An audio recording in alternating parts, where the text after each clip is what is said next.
simp for women and the dangers of simping. Okay, for people who don't know what simping is, it basically means being a fool for a woman. Being a fool for a woman. And putting her needs above yours to the detriment of yourself. Why guys do it? We do it because it's safe. We do it for a lot of reasons. But if you were born after 1970, you were raised in a world like I was, where equal rights amendment, women were independent, all these other things. And a lot of people were raised by single parent households, and women, we were taught to be nice guys, be respectful of one, open the door, all those things. You know, guys before knew how to do that stuff. They didn't have to be taught. They just learned it from their fathers and the family and the society and culture. Well, women taught their sons how to be men. So obviously you got a generation of softer men and conversely a generation of harder women. Well, when you leave your mama's house and go to school, that's the first time a lot of guys were around boys. Then our boy tendencies started to pop up and manifest themselves, you know. So especially if you were like me, an only child, it was just me and my mom and around her sisters. Oh my God, it's a wonder I didn't turn out to be gay. And so I've heard a lot of people say that, but I don't, you know, that's a subject for a whole nother time. And you know, look, I'm conservative on some things, I'm liberal on some things, but I really, really do believe in men should be able to be men.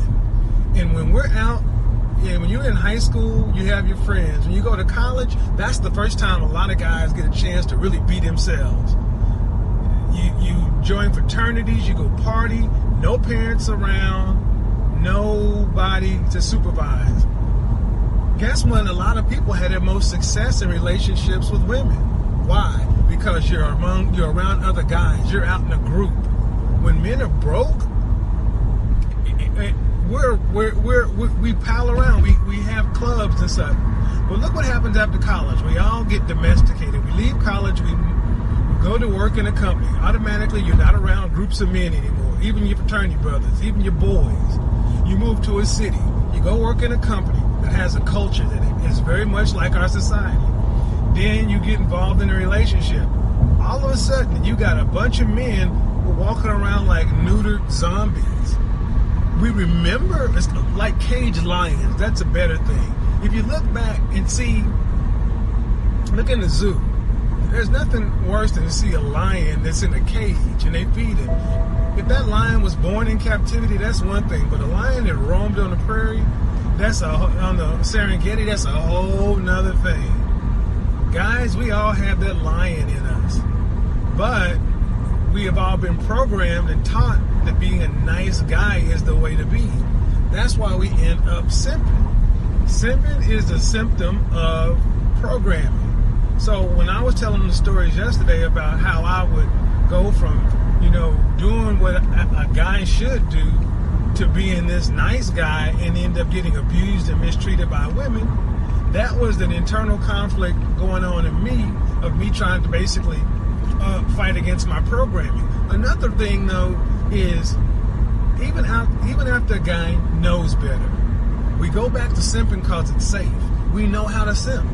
That's it. We just know how. It's no different than why don't people go work out at the gym? Why don't people eat better? Why don't people, you know, dress better? It's not a matter of knowledge. Arguably, we're the most knowledgeable society that's ever existed. We have access to information like no time before in human history. It's not a matter of information. It's a matter of, if I change, I'll have to do something that I'm not familiar with. And I'm familiar with being a simp. I'm familiar with being a nice guy. I'm familiar with doing the things that people want me to do to be acceptable. And I know what I get. Now, here's a twist. We get comfortable with it. It's kind of like, think about all those sayings we have in our world. You know, if you can't be with the one you love the one you're with. Be content. Keep the car you have, and you know, the devil you know is better than the devil you don't know. All of these things are little subliminal cues to keep us stuck and content. So as a man, when you hear another man telling you, look, women like sex, women like men, women like confident, intelligent, assertive men, and they want men to act in a certain way that's counter to what we've been told, it goes against everything we know, and it goes against us being safe. That's why you get guys saying, I'm not going to do that because I'm afraid a woman will slap me in the face. I'm afraid she'll throw a drink in my face. Look at YouTube. YouTube is a great example. I am a professional menswear stylist, but I have a tremendous amount of information to give to guys. I have to think about the content I put out there because I can put some stuff out there that YouTube doesn't deem appropriate or friendly. I don't cuss a lot.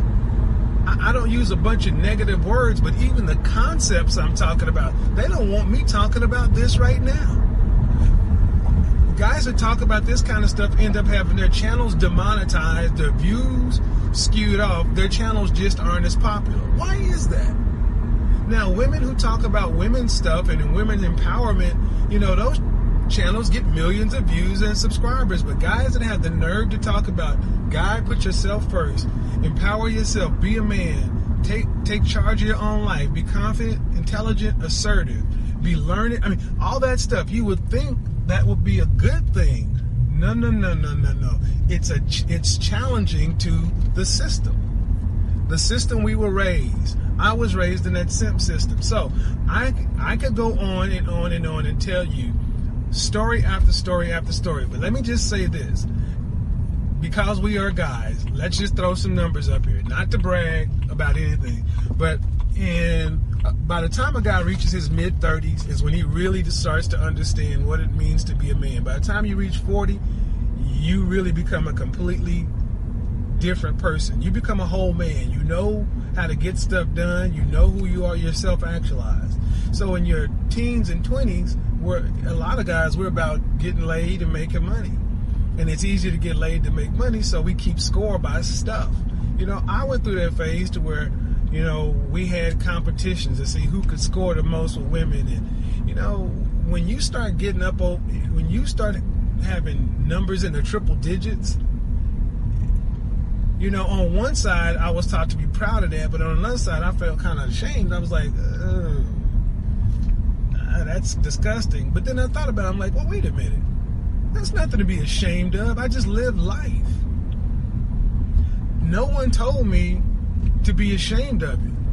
It was the way I was raised and programmed by the world. You got to be a nice guy. You got to do the right thing. You got to put everybody's needs ahead of your own. Every single relationship I've had, and I haven't had a lot. I've had a lot of women. Trust me, I've had a lot of women. I got some stories that I simply will not tell on YouTube. I've lived a broad life. I've done I don't have a bucket list. Let's just put it that way. You know, I'm doing that homo stuff though. You know, if that's what you do, that's what you do, but I don't do that. But the thing is, as you start to realize, when you hear, the first time you hear a woman say, I normally don't do this kind of thing, but, you know, the first time I heard that, I was like, oh, okay. But after I heard the 10th woman say, I normally don't do this, I'm like, man, what's the only common denominator? Black, white, Hispanic, Asian, other, old, young, rich, poor, American, European, Asian, African. It doesn't matter. The only common denominator was all these women were lying. I normally don't do stuff like that. That is just a conscious clearing, a saying so she can go ahead and get it in. The women that actually are the best, in my opinion, are the ones that are straight up and know what they want. But they're frowned upon. Guys, the world doesn't want us to be straight up because it is not. The world frowns upon masculinity. The point of it is ultimately simping, putting women ahead of your needs, putting anybody ahead of your needs is a bad way for any person to live.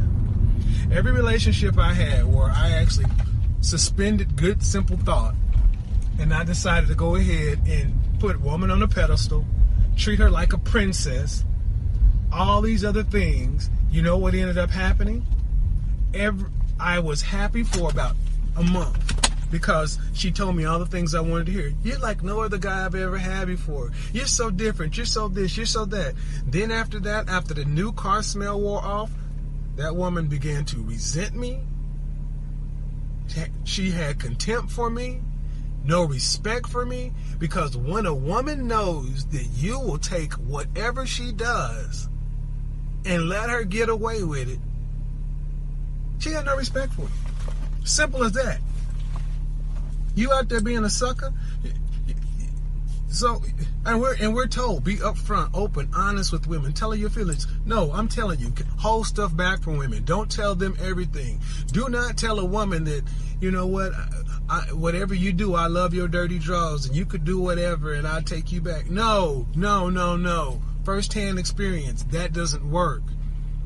When you check a woman, when you let them know that you are the catch, not them, you put them on your schedule, you make them jump through hoops to get to you.